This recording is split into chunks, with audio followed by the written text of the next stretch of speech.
ta cikar daji mabiya ba a raba ku da fargar daji kuma ko an yi zaki ne babba a daji barkono a taba ka kaɗan ajiyo yaji ƙarfin zaki da namun daji dole da bambanci idan kaga kura a guje na zaho ta ɓace jakin dawa in ya gano zaki tabbas yau ta ɓace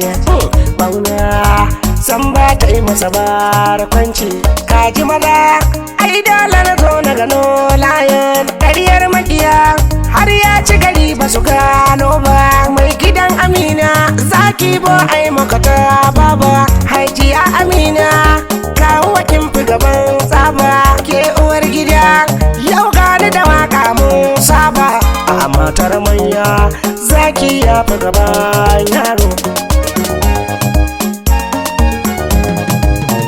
uban samina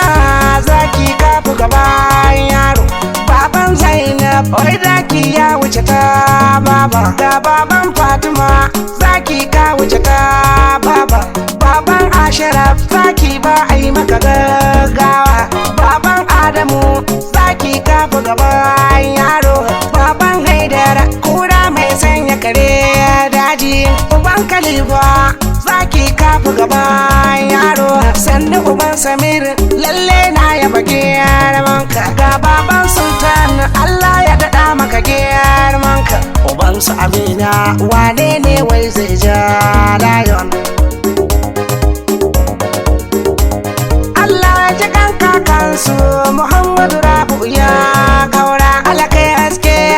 cikin kabarinsa ubana ne har ya tafi ya bar baya bayan sana da albarka alakai haske ilahu ya haskaka kabarinsa yayan Ali Dodo zaki ba ai maka tangarda yayan dan yaro zaki ba ai maka ta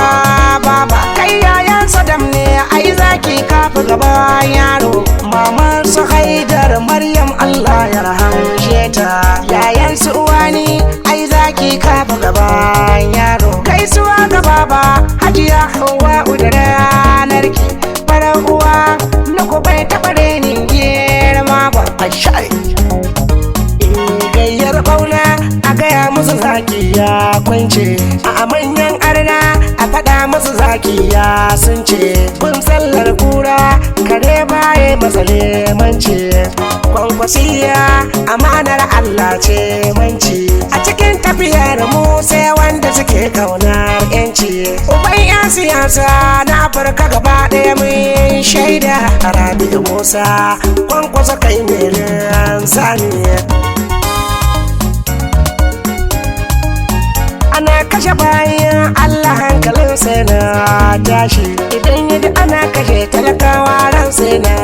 ɓaci babban burinsa ya za a yi yanzu musamman yanci ƴaƴanmu sai karatu don kar a yi musu ha'inci kasan zalunci babban tushe na sa jahilci Rabi'u Musa ya ɗaura ɗan mara iyakar jahilci iyakar jahilci ai shi ne iyakar zalunci gidan Hausa ni